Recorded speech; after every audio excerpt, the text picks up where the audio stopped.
Let's talk about that device in your pocket. Yeah, that one.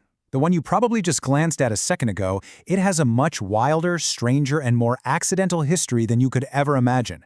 So let's dive into the surprising story of your phone. To really get a handle on this story, we've got to start with today. We need to understand the sheer scale of it all, just how many of these things are out there. Okay, look at this number. Over 8 billion. That's billion with a B. And that's how many active mobile connections there are in the world right now. It's a number that's so huge it's kind of hard to even wrap your head around it. But here's where it gets really crazy. Let's put that number into perspective. We have officially hit a point where there are more active mobile connections than there are people on planet Earth. Just think about that for a second. Wild. All right, so that's the big picture. But let's bring it back down to you. How does this little device really shape your day-to-day life? Because some of these facts, they're going to surprise you. So, quick question for you, and be honest. How many times a day would you say you check your phone? Just take a guess. What do you think? 50 times? 100? Ready for this? The average person checks their phone up to 150 times a day. That works out to roughly once every 10 minutes that you're awake. It's this habit that's just completely woven itself into our lives without us even noticing. Okay, you might want to grab a disinfecting wipe after hearing this one. That screen you're holding, the one you put up to your face, it has, on average, 10 times more bacteria than a toilet seat. Yeah, we have a very close relationship with our phones, to say the least. You know, it's not just our habits. These devices have literally changed the words we speak. Take the word hello, right? It seems normal. But before the telephone, people didn't really greet each other that way. It was actually Thomas Edison who suggested using hello to answer a call, and, well, it stuck.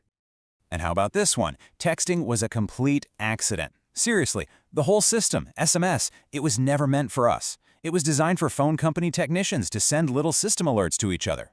It just goes to show you, sometimes we're the ones who figure out what a technology is really for.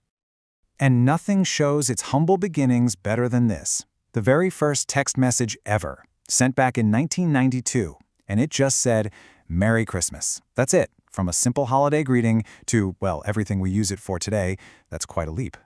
So that begs the question, right? How did we even get here? Let's jump in the time machine and take a quick look at the moments that started it all.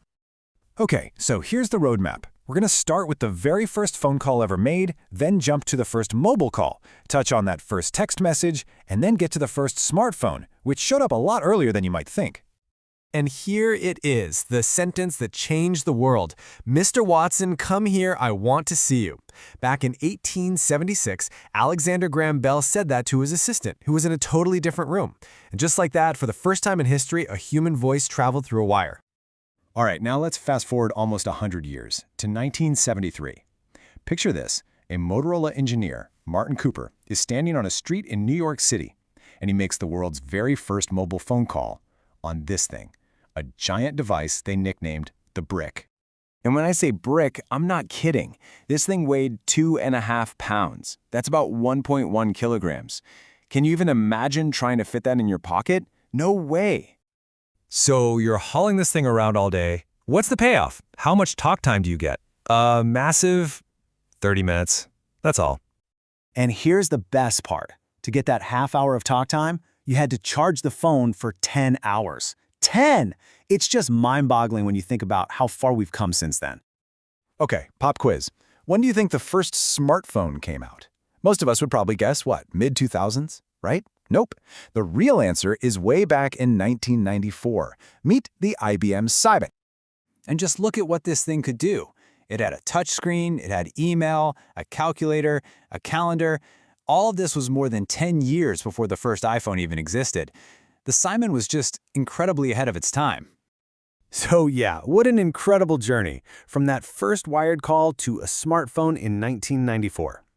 But let's bring it back to the present and talk about the secret life of the phone you have right now, some of its amazing powers, and some of the, well, new problems it's created. You know that feeling, right? That little shot of panic when you reach into your pocket and it's not there? You left your phone at home. Well, that feeling actually has a name. It's called nomophobia, literally no mobile phone phobia. It's a real thing. But it's not all bad news. For every weird new problem, there's some incredible new power. For example, the little sensors inside your phone, the accelerometers, they are now so good that when thousands of phones are networked together, scientists can actually use them to detect earthquakes as they're happening. That's just amazing. So think about it. We went from a simple Mr. Watson come here to a global network that can feel the planet shake. This device in your pocket, it connects you to the entire world. But it leaves us with one big question to think about. By connecting us to everything out there, is it possible it's disconnecting us from ourselves and the people right in front of us?